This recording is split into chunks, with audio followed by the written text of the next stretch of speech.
So earlier this week, we were going over a couple different techniques, and I posted a video in the explanation of Dance of Darkness and why I like to close my fist on downward parries so my fingers don't get jammed. I posted this across different social media accounts, and one of them, which I don't have the ability to copy and paste or screenshot, one of our social media accounts came back with a question from Ganger380. Ganger 380 asks, what is a double factor? Thank you so much for your question. What is a double factor? So, in American Kempo, it serves a couple of purposes. You may be familiar, American Kempo is known as the science of street fighting because it gets pretty in-depth into theory, but it does a couple of things. For this particular technique is a defense for a right snap kick coming into our midsection, followed by a right punch coming into our face, like that. In this technique, we were discussing closing the hand so that we don't stop or jam our fingers to a downward block, coming across with our left inward parry. So our double factors really do four main things. Number one, it helps with the coverage of the surface area. Whenever I'm doing any kind of a block, if I do a double factor with it, I'm covering more of my body than if I were to just do a parry or a single block. The same can be said for really any of the blocks. If I'm doing a downward block like this, coming up and away from that center line, if I act like I'm putting on deodorant, is the term we usually use, and do this, it gives me this scooping ability to cover all of this area that was only partially covered for a second, and now it's no longer covered. Whereas when I'm here, I've covered all of that area. Same thing with my outward blocks. I can come up over top, just like that, for these outward blocks, and even for the inward blocks, I can come across my body and then take over just like those. And indeed, for the upward blocks, where I'm coming here just like that, giving myself the ability to have more surface coverage all over my body. The second thing it does is part of the checking family, and so if you're familiar with this concept in Kempo, where I am doing a check or doing a block and then holding still, where I've got my hand still out there against it. Sometimes this is known as a check and pin. For the pin part, you would be pushing their body parts right up against their own body and kind of locking it down and holding it there. But for the check, I'm just leaving my hand attached here. This gives me this anticipatory ability of where he may go next. So as I do the technique, 1 and 2, as I step forward here, with this part, when I get to this position, if he's going to try to drop an elbow, I'm going to feel where he's going. If he's going to try to recirculate it, like we would in strike set 1, for example, if you're familiar with that, rolling type of strike, I'm going to feel where he is because I did the double factor and I remained checking on his body. If you were to be sparring with me and I punch you, and you block right here at my wrist, I could take my elbow and simply collapse it. If you block that, I can take my hand and simply collapse it.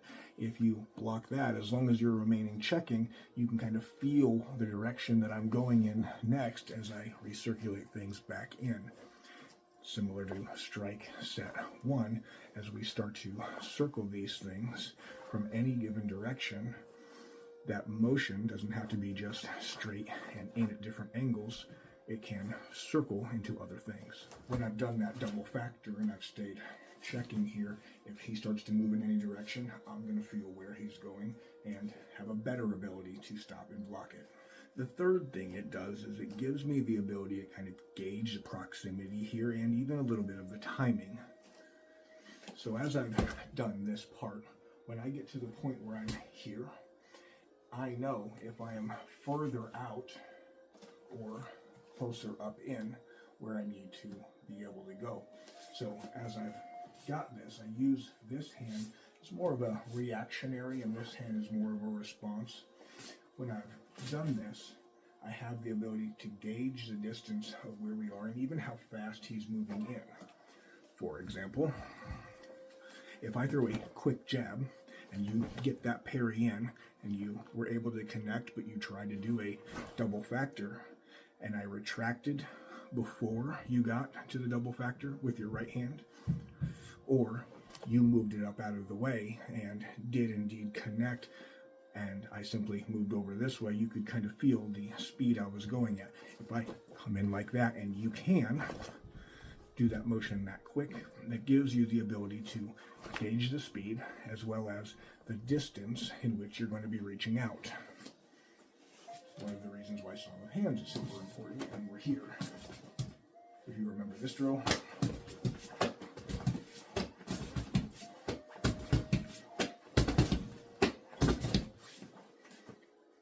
using that same type of a thing where I'm just like that, and I could indeed go into the speed drill or Song of Hands. But in doing it for this particular technique, as I've gone to this point, I can kind of gauge that speed as if it's retracted already, and indeed gauge the distance because I'm going to be able to feel how far away you are. So one of the things you might be thinking is, why would you want to gauge the distance? You know where he is, you can see him. Well, as you know, fights are continuously moving and chaotic, which means just because he's here whenever I get this first parry in, doesn't mean that he's going to be there whenever I get to that double factor. He might be here, and then whenever I get the other hand up, he might already be here.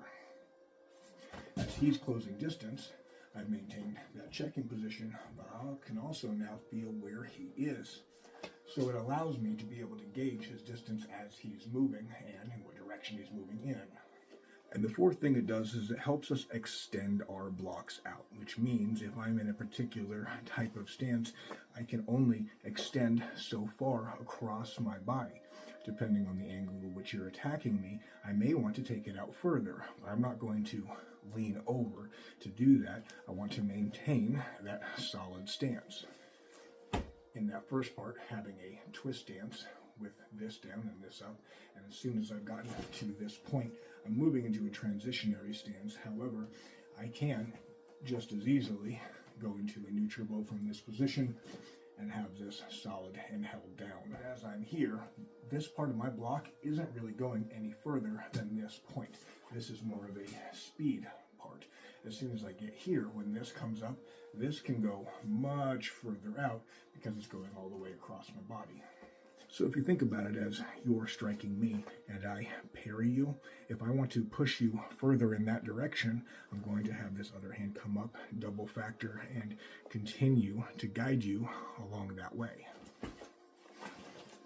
And that gives me that push out ability further than this hand could. So to recap, the four main things that it does is it gives me more surface area coverage of my vital organs, and in doing these different types of blocks and different areas that I'm keeping myself protected in double factors. Number two, it gives us the ability to have this anticipatory reaction and response from our checking position. And while checking is a different Kempo concept than double factoring, as with everything, they all tie into each other. So while I am doing the double factor, I have the ability to leave that positional check there and anticipate if you're going to circulate something in, I can roll along with you. Number three, it gives me the ability to gauge the speed and proximity in direction of where you're moving so that I can graft accordingly.